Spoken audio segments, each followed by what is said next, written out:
이삭을 번제로 드린 사건 이후에 아브라함은 동생 나홀에게서 12명의 자녀가 이제 태어났다는 소식을 듣게 됩니다. 그전에는 서로 멀리 떨어져 있었기 때문에 자주 연락을 취하지 못했을 것입니다. 나홀은 12명의 자녀를 낳게 되는데 본처에게서 8명의 자녀를 낳게 되고요, 이 첩을 통해서 4명의 자녀를 낳게 됩니다. 이것은 야곱의 경우와 동일하지요. 야곱도 본처인 레아와 라헬을 통해서 8명의 자녀를 낳게 되고요, 그리고 두 첩을 통해서 4명의 자녀를 낳게 됩니다. 이게 우연 같으면서도 이 의도가 있는 것을 알 수가 있게 되지요. 이 본처의 자식 중에 버드엘이 있었습니다. 버드엘에게는 딸 리브가가 태어났는데요, 리브가는 나중에 아브라함의 아들 이삭의 부인이 되어요. 그러면은 여러분, 나홀의 족보를 언급한 것은 뭘 얘기하려고 하느냐 하면은 리브가를 소개하기 위해서입니다. 리브가의 이야기는 창세기 24장에 나옵니다. 우리는 이 서론을 통해서 느끼는 것이 있습니다. 그런데 오늘 제가 설교를 하는 목적은 그것이 아니기 때문에 23장으로 넘어가는데요, 23장에 보게 되면 우리 인생은 한두 번의 위기를 만나게 된다는 것을 얘기해 주고 있습니다. 그리스도인에게는 신앙의 위기가 닥쳐오게 돼요. 아브라함에게도 신앙의 위기가 오는데요, 아브라함은 이삭을 번제로 드린 후에 이제 신앙이 점점점 성장하기 시작을 했습니다. 그런 그에게 위기가 닥쳐옵니다. 그것은 뭐냐? 사랑하는 아내요, 신앙의 동력자였던 사라가 죽는 사건이었어요. 사라의 죽음은 아브라함에게는 충격이었습니다. 죽음이나 이별이 주는 스트레스를 가리켜서 상심정후군이라고 부릅니다. 어떤 사람은 체중이 감소되고 어떤 사람은 여러 신체의 이상 증세가 나타나게 됩니다. 어떤 사람은 정신적인 질병인 우울증을 겪게 된다고 그래요.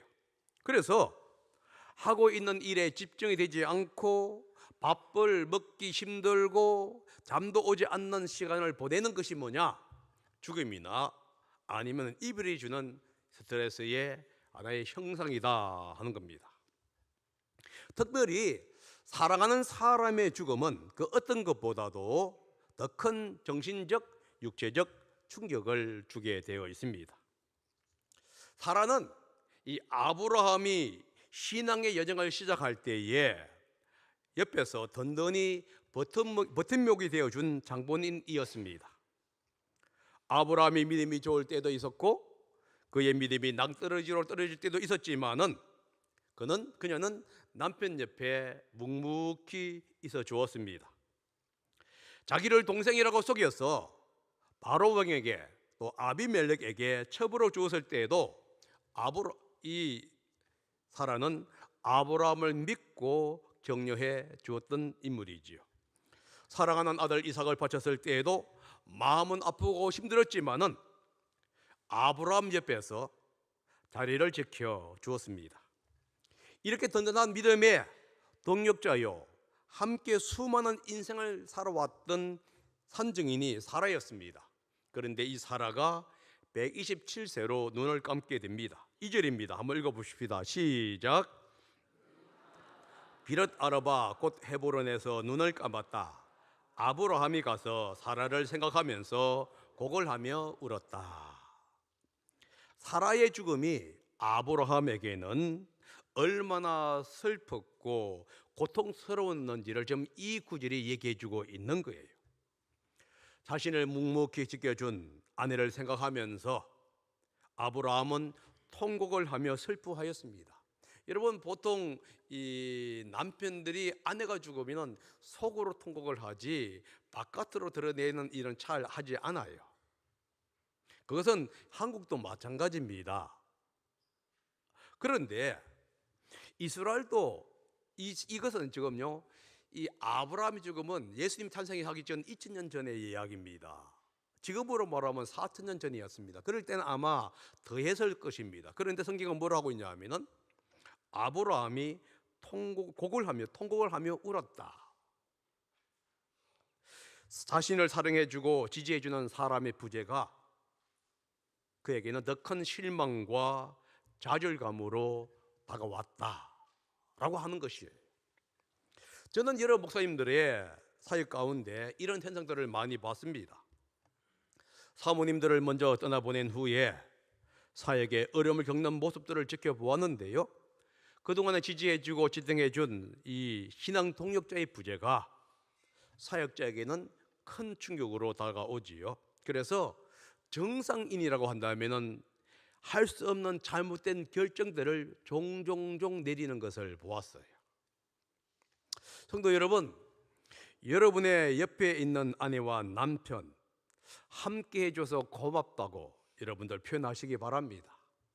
자, 옆에 있는 남편이 있고 안에 있으면 소묘시 손을 잡아 주십시오. 잡으셔요. 지금 없는 사람들은 마음속으로 잡으시기를 바랍니다. 그리고 이렇게 고백을 하세요. 나경수 집사님 왜 안 잡아?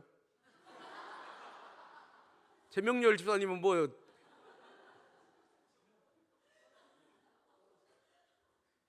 빨리 옆으로 들어가세요.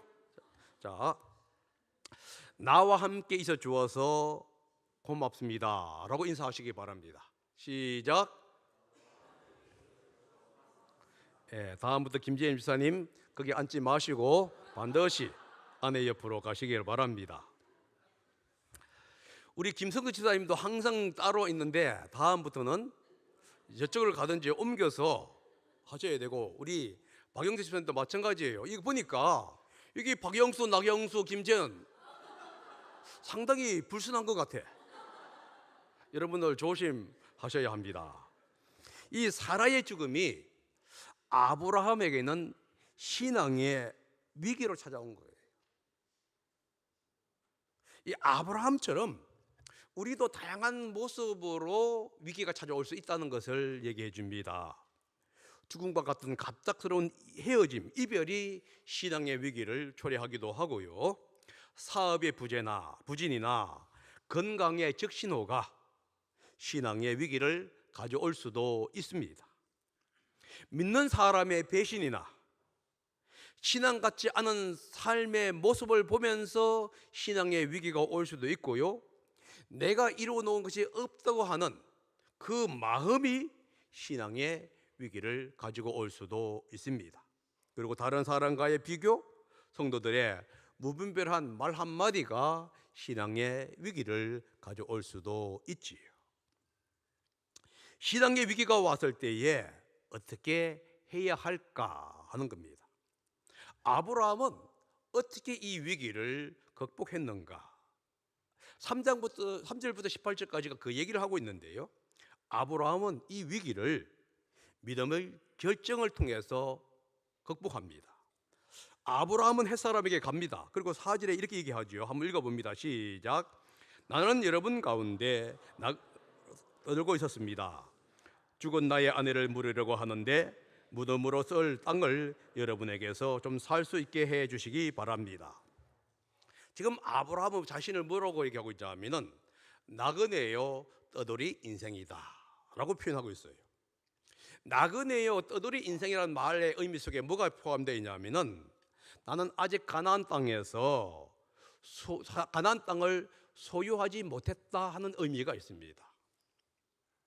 이 가나안 땅을 하나님으로부터 약속을 받았습니다.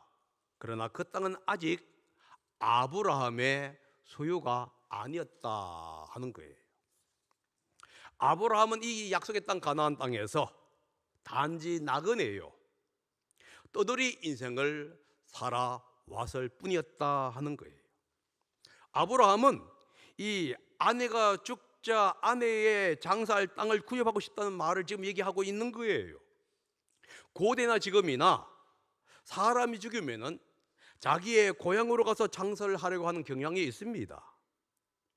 야곱이 이집트로 내려간 후에 그곳에서 죽었을 때에 그는 자기 자녀들에게 자신의 몸을 가나안 땅에 나의 고향 땅으로 아버지가 있는 곳으로 나를 묻어달라고 유언을 했지요. 욥도 마찬가지입니다. 애굽에서 총리 대신을 하면서 떵떵거리고 살았던 그가 죽을 때 유언을 남기는 게 뭐냐?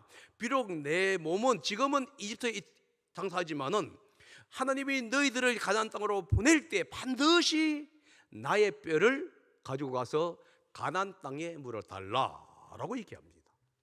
사라의 고향은, 사라의 부모가 어디 살았냐면 갈대 우르나 하란에 살았기 때문에 그녀를 우르에나 혹은 하란에 장사하는 것이 관례였다 하는 거예요. 그런데 아브라함은 자기의 아내를 우르나 하란에 장사하려고 하는 것이 아니라 가나안 땅에 장사하려고 지금 계획을 세우고 있는 거예요. 이유가 뭐였냐면은 하나님이 이 땅을 약속으로 주었기 때문에 그래요. 지금 여기서 보게 되면 이 아브라함은 자신에게 온 위기를 믿음으로 지금 성화시키고 있는 모습을 우리는 발견할 수 있습니다. 그러자 햇사람이 이렇게 대답합니다. 6절입니다. 시작. 어른께서는 우리가 하는 말을 들어보시기 바랍니다. 어른은 하나님이 우리 가운데 세우신 지도자이십니다. 우리의 묘지에서 가장 좋은 것을 골라서 고인을 모시기 바랍니다. 어른께서 고인의 묘지로 쓰시겠다고 하면 우리 가운데 그것을 자기의 묘자리라고 해서 거절할 사람은 없습니다. 여러분, 이 말이 정말 멋있는 것처럼 들립니다. 그러죠? 아브라함은 자신을 가리켜서 뭐라 부르냐면은 나그네요, 떠돌이 인생이라고 하면서 자기를 낮춥니다. 그런데 햇사람들은 뭐라고 하냐면 아브라함을 중요한 사람으로 지금 간주하고 있는 거예요. 그러면서 하나님이 우리 가운데 세우신 지도자, 다시 말해서 하나님이 특별히 선택한 사람으로 지금 의미하고 있는 겁니다. 햇사람들은 아브라함을 하나님의 사람으로 존중하고 우대하고 있는 모습이에요. 그러면서 아브라함에게 뭐라고 했냐면은 사라를 매정할 가장 좋은 명당 자리를, 가장 좋은 땅을 주겠습니다. 마음껏 장사를 하십시오. 여기서 우리는 이 햇사람의 말의 의미를 여러분 기억해야 합니다. 여러분들을 보게 되면 와, 이게 정말로 멋진 얘기가 아니냐 하는데 그 말에 힌트가 있어요. 햇사람들의 말은 뭐냐면 아브라함에게 그들의 땅에서 최고의 명당 자리를 매장지로 주겠다는 얘기입니다. 그런데 그 속내는 뭐가 있냐면은 땅의 소유권은 줄 수가 없다 하는 의미가 있어요.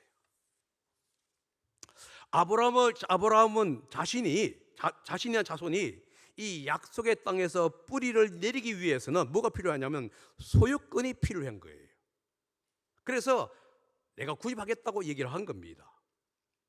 아브라함은 자신의 아내의 죽음을 이제 영구적으로 땅을 소유할 권리를 얻을 수 있는 기회로 지금 활용하려고 한 거예요.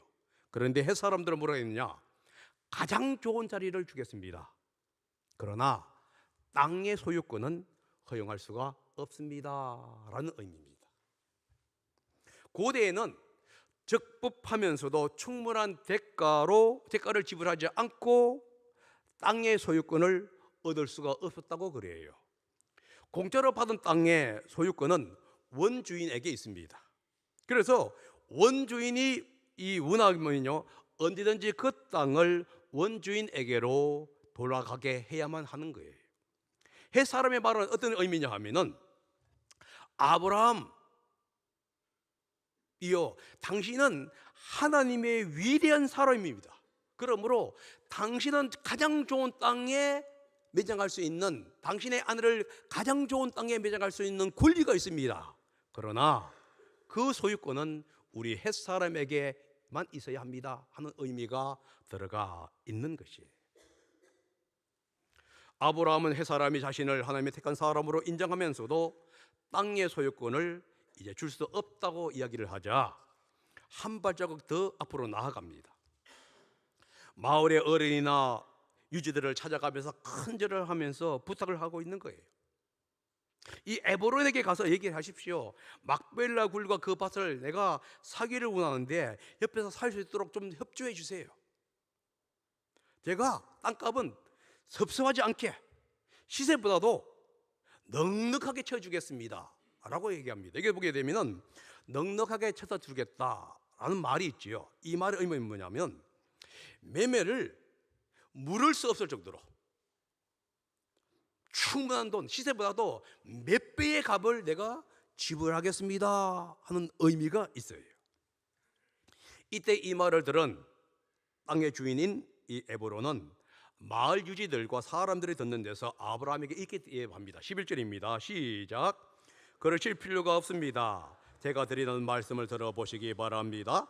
제가 그 밭을 드리겠습니다. 거기에 있는 굴도 드리겠습니다. 나의 백성이 보는 앞에서 제가 그것을 드리겠습니다. 거기에다가 돌아가신 부인을 안장하시기 바랍니다. 에브론은 넉넉히 주겠다는 그 말을 듣는 순간 자신의 땅을 팔려고 하는 의도가 있었습니다. 그런데 자신도 마을의 유지 중에 한 사람이었기 때문에 자신의 위치에 걸맞는 품위 있는 행동을 할 필요가 있었던 거예요. 그래서 뭐라고 하냐면 굴과 밭을 아브라함에게 주겠다. 여러분 11절에 이 드리겠습니다 이 말이 3번 나와요. 그러죠?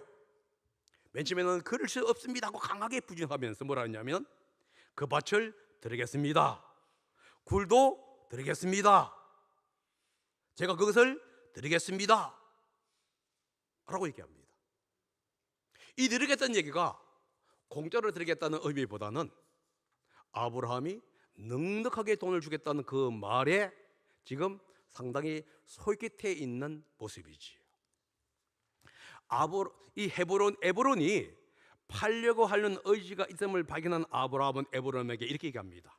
제가 제대로 된 밭값을 치른 후에나 제 아내를 장사하겠습니다.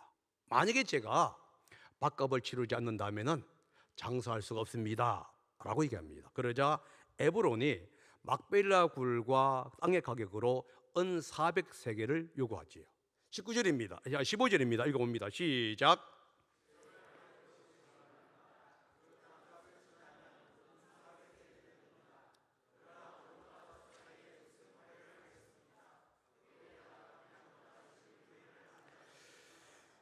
고대는요, 이 판매자가 가격을 부르게 되면 일단 그 가격이 정해진다고 그래요. 그리고 이제 매매를 했을 때는 다시는 물을 수 없게 된다고 합니다. 그 말을 듣는 순간 아브라함은 은 400세겔을 달아서 에브론에게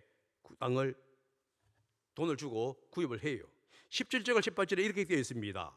그래서 마므레 근처 막벨라에 있는 에브론의 밭, 곧 밭과 그 안에 있는 굴, 그리고 그 밭 경계 안에 있는 모든 나무가 마을 법정에 있는 모든 햇사람이 보는 앞에서 아브라함의 것이 되었다.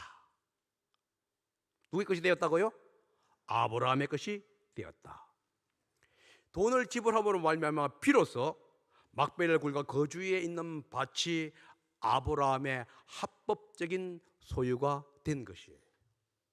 그전에는 나그네의 인생, 떠돌이의 인생을 살았던 그가 이제는 합법적으로 그 땅이 나의 땅이라고 하는 소유권을 가지게 되었다 하는 겁니다.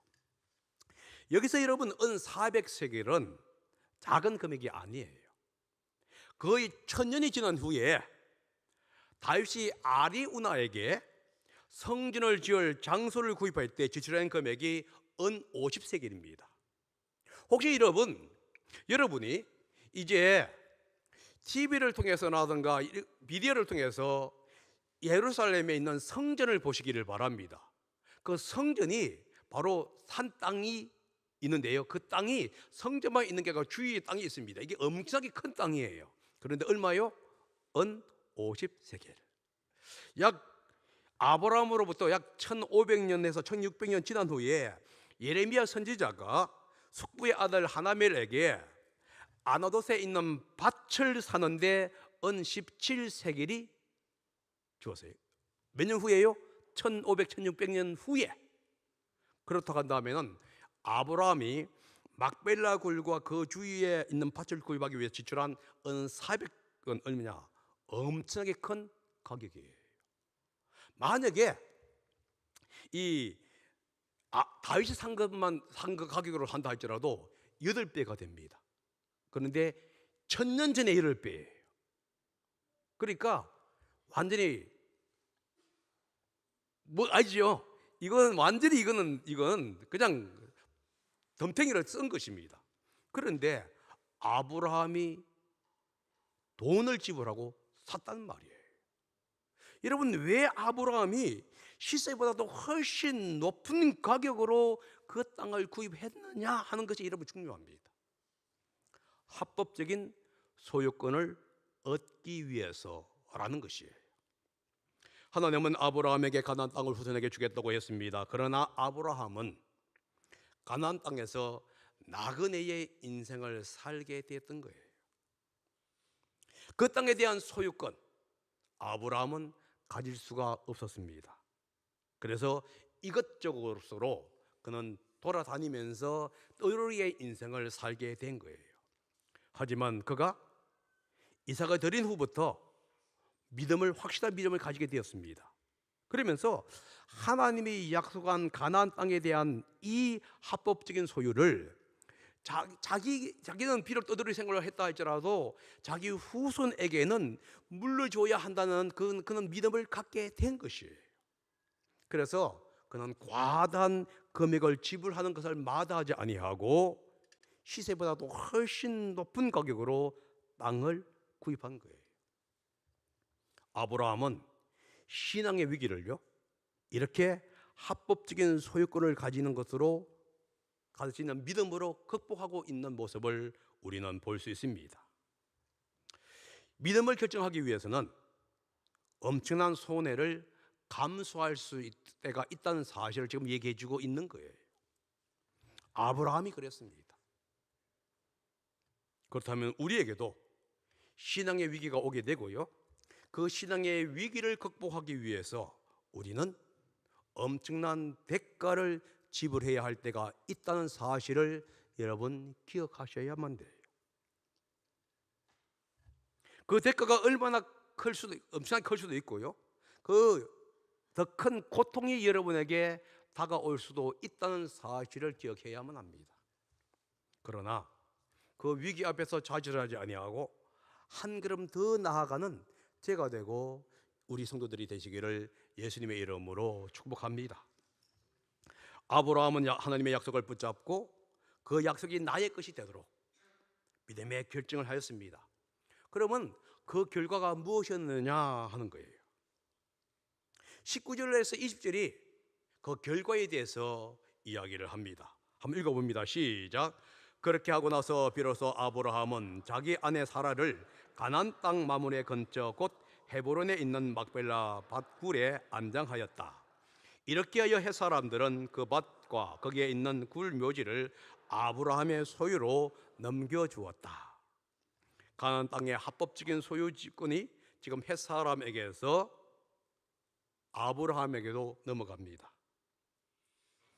이 합법적인 소유권이 넘어감으로 인해서 아브라함의 인생과 그의 자녀들과 후손의 인생에 중요한 이정표가 되게 되었어요. 왜냐하면 이 막벨라 굴에 아브라함의 아내 사레만 장사된 것이 아닙니다.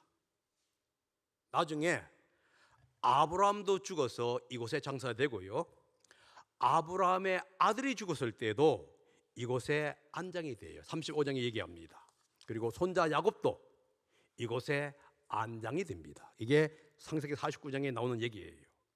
그뿐만 아니라 이 막벨라 굴과 밭은 아브라함의 후손들이 약속의 땅에 뿌리를 내릴 수 있는 기초를 제공해 주었다 하는 거예요. 여러분, 창세기 24장 6절에서 9절까지인데 한번 읽어봅니다. 시작. 아브라함이 그에게 말하였다. 절대로 나의 아들을 그리로 데리고 가지 말아라. 주 하늘의 하나님이 나를 나의 아버지 집 내가 태어난 땅에서 떠나게 하시고 나에게 말씀하시며 나에게 맹세하여 이르시기를 내가 이 땅을 너의 씨에게 주겠다 하셨다. 그러니 주님께서 천사를 너의 앞에 보내셔서 거기에서 내 아들의 아내 될 사람을 데려올 수 있도록 도와주실 것이다. 그 여인이 너를 따라오려고 하지 않으면 너는 나에게 한 이 맹세에서 풀려난다.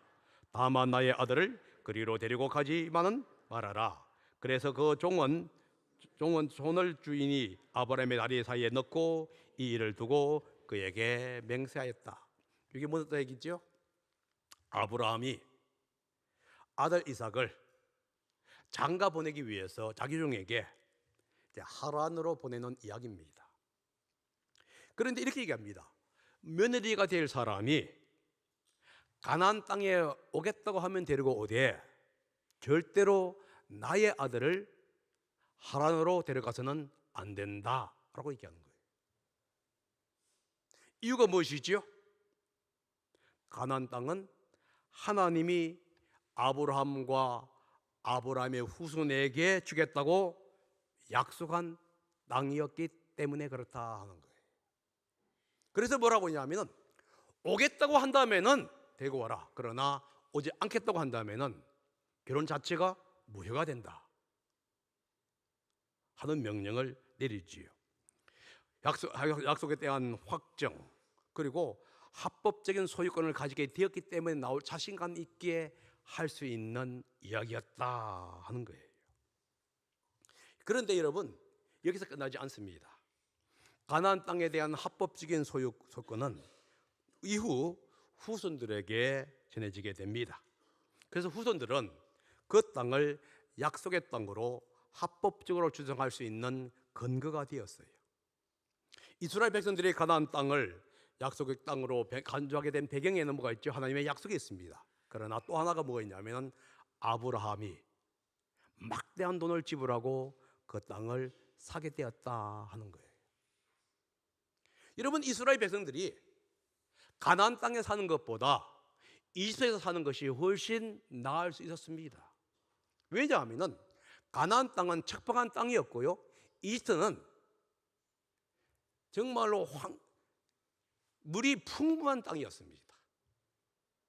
그런데 그들은 가나안 땅을 향해서 40년간을 걸어갑니다. 딱 하나의 이유입니다.